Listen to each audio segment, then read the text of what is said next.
नमस्कार साथियों, योगी education world में आप सभी का स्वागत है। आरपीएससी फर्स्ट ग्रेड भर्ती 2024-25 में यदि आपका नंबर प्रोविजनल लिस्ट में आ चुका है, तो साथियों आप सभी को बहुत-बहुत बधाई। अब आप काफी करीब हो अपने सपनों को साकार करने के लिए और ऐसे में अब आप सभी के दिमाग में एक चीज चल रही है कि जब हमारा डॉक्यूमेंट वेरिफिकेशन होगा तो हमें कौन-कौन से डॉक्यूमेंटों की आवश्यकता होगी। तो साथियों मैं अपना अनुभव शेयर करूंगा।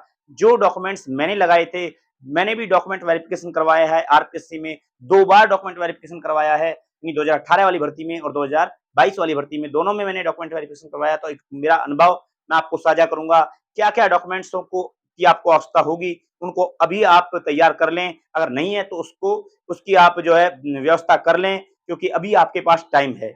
तो साथियों पूरा वीडियो देखिएगा, वीडियो को स्किप नहीं करिए और ऐसे ही इंपॉर्टेंट वीडियोज के लिए आप चैनल को सब्सक्राइब कर ले, वीडियो को हाइप अवश्य करें। कमेंट के पास में हाइप बटन आएगा, वहां पर आप वीडियो को हाइप करें और हमें सपोर्ट करें। चलिए साथियों करते हैं वीडियो का। फर्स्ट ग्रेड 2024-25 के लिए आपको जो आरपीएससी में डॉक्यूमेंट्स की आवश्यकता पड़ेगी डॉक्यूमेंट वेरिफिकेशन करते समय, वो कौन-कौन से डॉक्यूमेंट्स हैं उन पर हम चर्चा कर लेते हैं। देखिए जैसे ही आपके सारे सब्जेक्टों को रिजल्ट आ जाएंगे, अभी प्रोविजनल रिजल्ट आ रहे हैं, तो प्रोविजनल जो रिजल्ट है इसमें दोगुना अभ्यर्थियों को लगभग यहाँ पर सफल घोषित किया गया है। तो जैसे ही सारे सब्जेक्टों को रिजल्ट आ जाएंगे, तो अब आरपीएससी क्या करेगी कि आरपीएससी अलग से नोटिफिकेशन जारी करेगी और अलग से डेट डिसाइड होगी कि आप इन सब्जेक्ट का जो है डॉक्यूमेंट वेरिफिकेशन इस डेट को है। ठीक है, तो हर सब्जेक्ट का अलग डेट में डॉक्यूमेंट वेरिफिकेशन होगा और ज्यादा अभ्यर्थी नहीं है, इसलिए एक दिन में ही ये निपट जाएंगे। ठीक है, ज्यादा अभ्यर्थी फर्स्ट ग्रेड में नहीं है।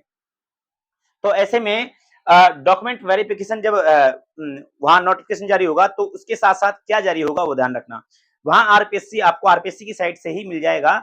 आपको एक तो मिलेगा आपको काउंसलिंग लेटर। ठीक है, ये आपको डाउनलोड करना है, ई मित्र पर जाकर के आपको काउंसलिंग लेटर डाउनलोड करना है और इस काउंसलिंग लेटर को 2 प्रिंट में निकलवा लेना है। ठीक है, इसी के साथ आएगा विस्तृत आवेदन पत्र। विस्तृत आवेदन पत्र भी आपको 2 प्रिंट में निकलवाना है और विस्तृत आवेदन पत्र के साथ ही एक स्क्रूटनी फॉर्म भी आएगा।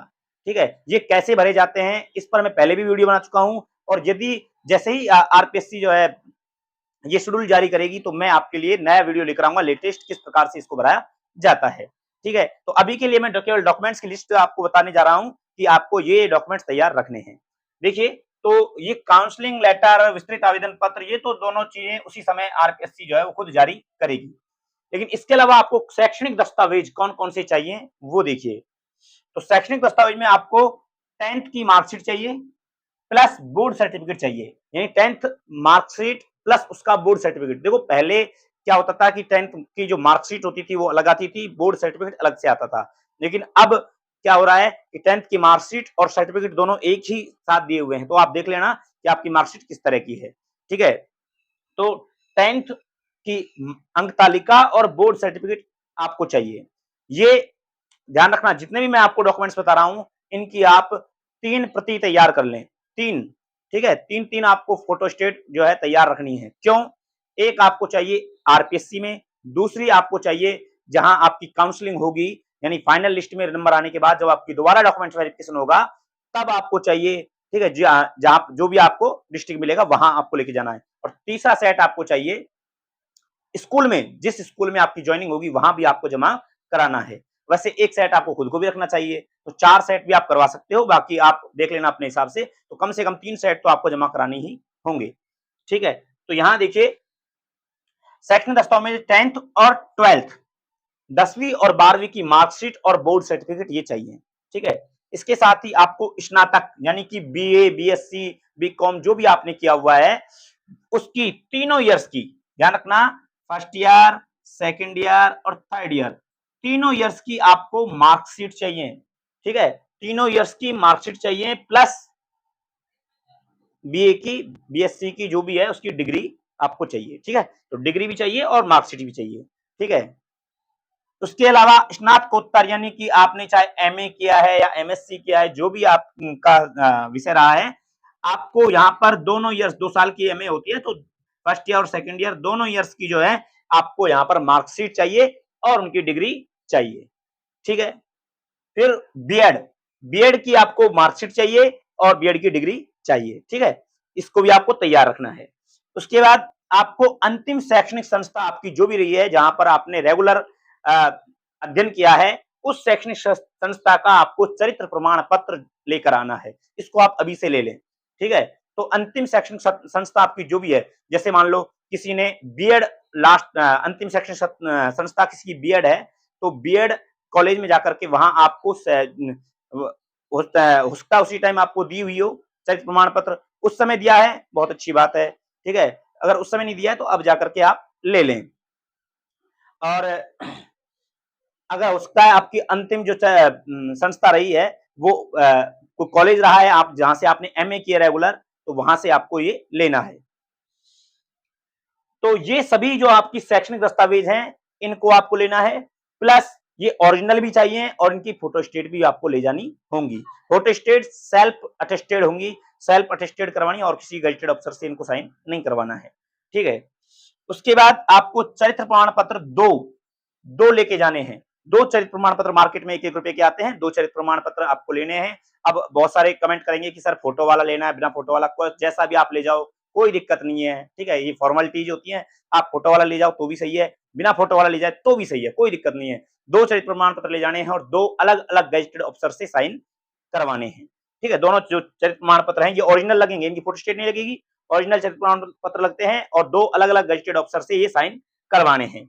उसके अलावा आपका जाति प्रमाण पत्र, चाहे आप ओबीसी से हो, एससी से, एसटी से, ठीक है, या ईडब्ल्यूएस से, जो भी हो, तो आपका वो प्रमाण पत्र यहाँ पर लगाना है, ठीक है। अब आपको ये ध्यान रखना है कि एससी एसटी का तो चलो एक बार बनता है, लेकिन ओबीसी का जो है नॉन क्रिमिनल का, हाँ, 1 साल के अंदर उसकी वैलिडिटी खत्म हो जाती है। वैसे तो 3 साल तक चलता है, लेकिन फिर अपडेट लगाना पड़ता है। वो सारी चीजें मैंने अलग से वीडियो बनाकर उसको समझाया हुआ है। लेकिन आपको कुल मिलाकर के 1 साल पुराना नहीं होना चाहिए।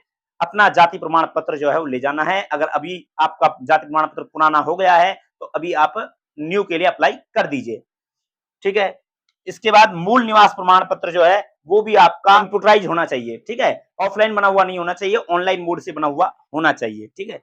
तो मूल निवास प्रमाण पत्र भी आपको यहाँ लगाना है। इसके अलावा आय प्रमाण पत्र, ये आय प्रमाण पत्र सभी के लिए जरूरी नहीं है। ये आय प्रमाण पत्र उन्हीं को जरूरी होता है जिन्होंने फॉर्म भरते समय अपनी आय 2.5 लाख से कम दिखाई थी। जिन्होंने 2.5 लाख से कम आय दिखाई थी, तो उन्होंने फायदा लिया था फीस का, तो उनको यहाँ आय प्रमाण पत्र बनाना है। और आय प्रमाण पत्र लेटेस्ट होना चाहिए, अभी का बनवाया हुआ।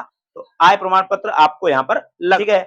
और जिन्होंने नहीं दिखाई थी तो उनको आय प्रमाण पत्र की जरूरत नहीं है। 2.5 लाख से कम आय जिन्होंने नहीं दिखाई थी उनको आय प्रमाण पत्र की कोई आवश्यकता नहीं है। और देखिए, आय प्रमाण पत्र अगर आप नहीं ले जाते हो तो फिर आपको जो है वो अलग से 100 रुपए का शपथ पत्र यहाँ पर लगाना होता है, ठीक है।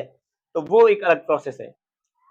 फिर उसके अलावा आधार कार्ड, आधार कार्ड आपका जो आधार कार्ड है वो लेके जाना है, इसकी फोटोकॉपी ले जानी है।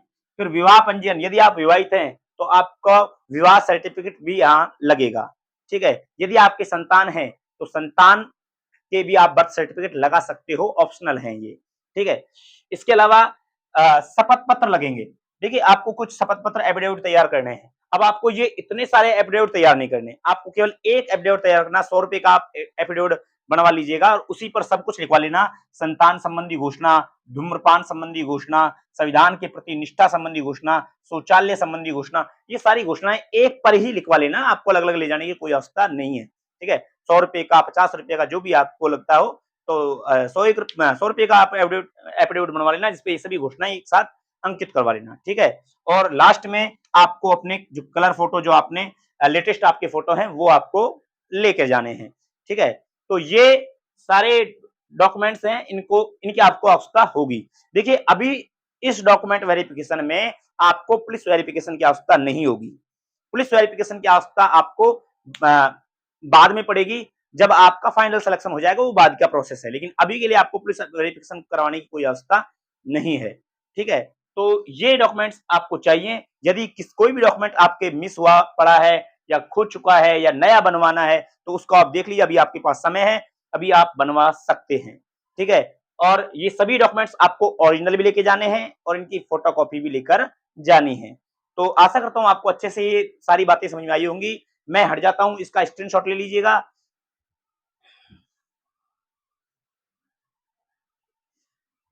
तो साथियों, बहुत बहुत शुभकामनाएं आपके सफल भविष्य के लिए, उज्जवल भविष्य के लिए। बहुत अच्छे से इनको समझाने का प्रयास किया है। फिर भी यदि आपके कोई डाउट हो तो हमें कमेंट कर सकते हैं। मैं कोशिश करूंगा आपके सभी कमेंटों के जवाब दे पाऊं। तो इस वीडियो में इतना ही। वीडियो पसंद आया हो तो उसको लाइक कीजिए, शेयर कीजिए।